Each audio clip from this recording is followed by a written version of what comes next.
Today we're having the opening ceremony for the Marine West Expo. It's an exposition of exhibitors, a gathering of exhibitors who are showing the future of the Marine Corps, whether it be heavy equipment like you'll see in the back side of the tent, or some of the personal equipment, uniforms, boots, etc. Well, you know, when I was growing up as a young Marine, and I retired 24 years ago, we didn't have things like this. We didn't have expos. We didn't have the knowledge that's being displayed today, showing the advancement in equipment, what we can expect to see, what we can expect to wear, what we can expect to ride in. So this is a great way for us, for our young Marines, our Navy corpsmen, to see what the potential future is for the equipment that they'll see.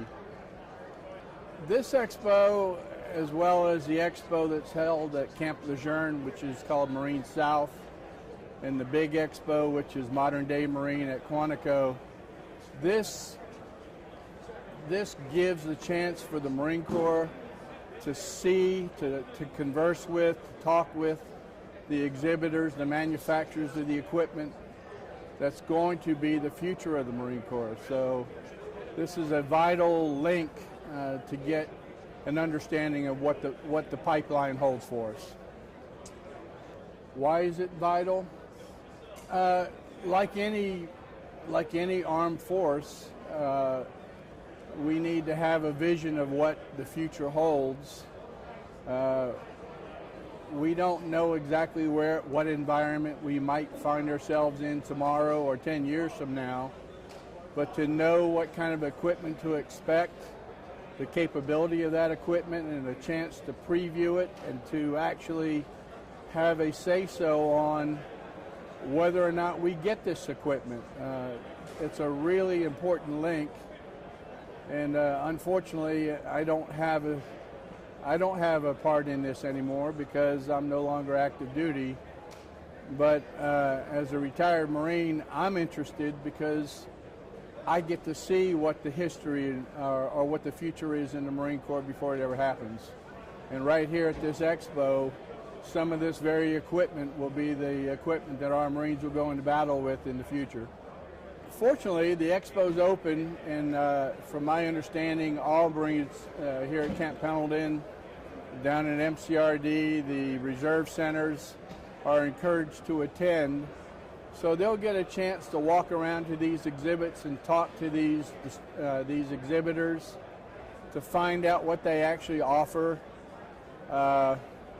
whether they're in the Corps 10 years from now, when maybe some of this equipment will actually hit the streets. They'll at least be able to see firsthand what the future holds. Some of this equipment is like some of the games that the kids are playing today on their video games. It's a very high technology type piece of equipment that is it's just years ahead of its time, and that's going to be incorporated and integrated in the Marine Corps at some point in time, and these young Marines will get a chance to see firsthand what it looks like. I'd just like to say that this is my second trip here as the executive director, and the fact that this type of an expo is held, it's amazing. It's great to see the exhibitors come together.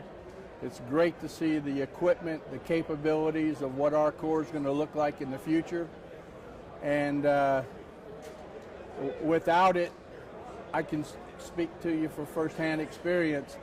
This didn't exist 40 years ago when I came into the Corps. So it's great to see what the future capabilities are going to be with the equipment that you'll see here today. Sergeant John Kopelman from 3rd Amphibious Assault Battalion. I have the Amphibious Combat Vehicle. It's the new upgrade for the Amphibious Assault Battalion. Why do